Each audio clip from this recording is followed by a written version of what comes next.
안녕하세요 시발놈들아, 난 동물박사 장우재다. 내가 저번에 대왕 오징어에 대해 얘기한 적이 있다. 그러나 바다에는 대왕 오징어 같은 것 따위랑은 비교도 되지 않을 정도로 존나 거대한 괴물이 하나 더 살고 있으니 그의 이름은 콜로살 오징어다. 콜로살 오징어의 정식 한국 이름은 남극 하트지느러미 오징어이나 이름이 너무 길고 멋대가리가 없어서 본 영상에서는 그냥 영어 이름인 콜로살 오징어로 부르기로 했다. 콜로살 오징어의 정식 이름은 메저니초큐시스 해밀턴이로 연체동물문 두족 후강 시반목 유리 오징어과에 속하는 동물이다. 메소니코테오티스 속의 유일한 종으로 알려져 있으며 인간이 가지고 있는 표본의 숫자가 거의 없어 알려진 것이 거의 없는 놈이라고 봐도 좋다. 콜로살 오징어의 몸무게는 표본으로 가지고 있는 것 중 가장 무거운 것이 495kg이라고 하는데 현재까지 발견된 대왕 오징어 중에 가장 무거운 놈이 250kg도 안 되는 것을 보아서 일단 거의 2배나 덩치가 큰 것이다. 물론 여기서 끝나지 않는다.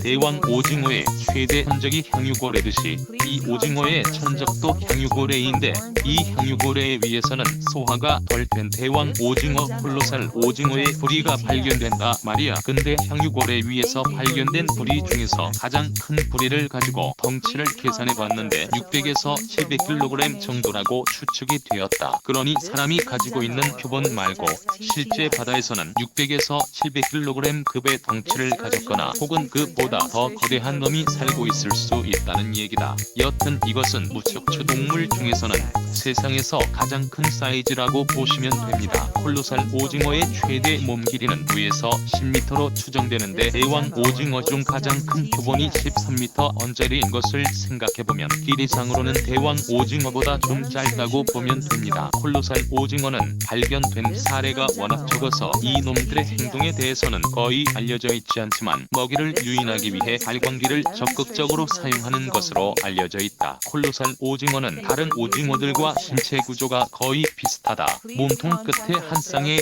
지느러미가 있고 한 쌍의 아가미가 있고 그리고 팔 8개의 팔과 2개의 촉수가 있다. 그러나 대왕 오징어를 비롯한 다른 오징어들과 구별되는 특정한 형태학적 해부학적 특징이 있는데 콜로살 오징어는 그 과에서 유일하게 팔과 촉수에 한 대신에 날카롭고 무시무시하게 생긴 갈고리가 줄지어서 붙어있다. 심지어 이 갈고리는 더욱 무섭게 빙빙 돌아가기까지 한다. 다른 오징어 중에서 갈고리가 있는 오징어가 있지만 콜로살 오징어가 속한 유리 오징어과의 다른 오징어들은 갈고리를 가지고 있지 않다. 콜로살 오징어는 남극 대륙에서 북쪽으로 수천 킬로미터 떨어진 남아메리카 남부와 남아프리카 남부, 뉴질랜드 남단, 그 중에서 특히 주로 남극해 주변 지역 전체에 살고 있다. 콜로살 오징어는 또한 남극 이빨 물고기라는 물고기의 포식자이자 경쟁자이기 때문에 걔네들과 서식 지역이 거의 겹친다고 보시면 됩니다. 콜로살 오징어의 서식 수심은 나이와 직접적인 상관관계가 있는 것으로 보이는데 어린 오징어는 0에서 100m, 청소년 오징어는 500에서 2000m, 성인 오징어는 750에서 2800m 사이에서 발견된다고 한다. 이 미지의 오징어의 식성에 대해서는 알려진 바가 거의 없지만 파타고니아발 물고기와 같은 큰 물고기와 심해에 사는 여러 작은 오징어를 먹는 것으로 추정된다. 메로라는 물고기가 굉장히 맛있기 때문에 인간에게 있어서 귀하고 비싼 수산 자원임을 생각해보면 콜로살 오징어는 상당히 입맛이 고급인 동물이라는 것을 알 수 있다. 메로 어업에 종사하는 사람들 입장에서는 메로를 두고 콜로살 오징어랑 경쟁해야 하는 처지니까 별로 달가운 존재가 아닐 가능성이 높다. 그리고 남극의 트라이즈 베이 지역에서 이루어진 연구에서 암컷 콜로살 오징어에 의해서 다른 콜로살 오징어가 남아있다는 것을 발견했는데 이는 동족끼리 카니발 라이즈를 한다는 것이다. 물론 오징어들은 원래 지들끼리 잡아 처먹는 게 흔한 일이라서 별로 놀라운 일은 아니지만 말이다. 어쨌거나 여러가지 연구를 통하여 알려진 것은 이 콜로살 오징어가 남극 지역에서 존나 배짱센 최상위 포식자라는 것이다. 그렇다고 뭐 적수가 없는 수준까지는 아니라서 향유고래와 잠상어에게는 여지없이 먹잇감 신세를 면치 못한다. 그리고 콜로살 오징어는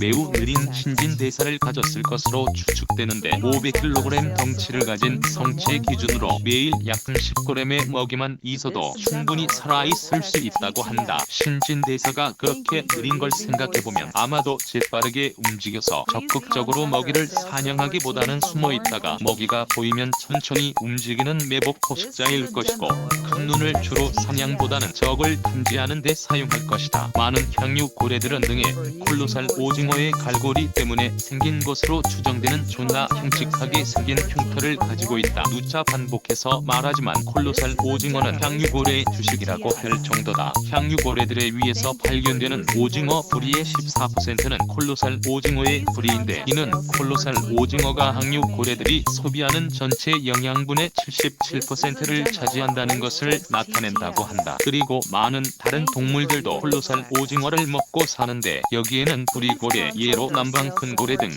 파일럿고래, 남방 코끼리 물범, 파타고니아 이빨고기와 남극 이빨고기, 근대 이빨고기와는 서로 먹고 먹히는 관계인 듯 남방 잠상어, 그러니까 그린랜드 상어랑 친척들, 알바트로스 등이 있다. 그러나 성체를 잡아먹는 것은 향유고래와 잠상어들 뿐이고, 다른 포식자들은 어린 개체만 먹는 걸로 알려져 있다. 인간의 경우에도 조만간 콜로살 오징어를 수산 자원으로 활용할 것이라는 말이 있다. 오줌 찌린내 나고 존나 맛없다고 하는 대왕 오징어와 다르게 콜로살 오징어는 살이 생각 이상으로 매우 맛있다고 한다. 게다가 향유고래들이 먹는 전체 먹이의 70% 이상이 콜로살 오징어인 점을 고려해 봤을 때 개체 수가 엄청나게 많은 것으로 추정되고 있다. 그래서 정확한 서식 지역의 탐색, 습성의 연구가 끝난다면 아마도 먹거리로서 활용할 수 있는 여지가 충분하다고 예상하고 있다. 콜로살 오징어의 번식에 대해서는 거의 알려진 것이 없다. 그러나 성체 암컷 콜로살 오징어는 매우 얕은 물에서 발견되었는데, 이는 암컷이 보통 수심보다 얕은 물에서 알을 낳는다는 것으로 해석된다. 게다가 이 콜로살 오징어는 420만 개 이상의 알을 낳는 것으로 알려져 있는데, 이는 추운 바다에 사는 다른 오징어들과 비교했을 때 매우 독특한 것이라고 한다. 콜로살 오징어 알은 3.2mm에서 0.5mm까지 크기로 덩치에 비해서 아주 작은 사이즈다. 콜로살 오징어 난소를 표본 추출하면 대충 1g 평균 2175개의 알이 들어있다고 한다. 콜로살 오징어와 비슷한 무게를 가진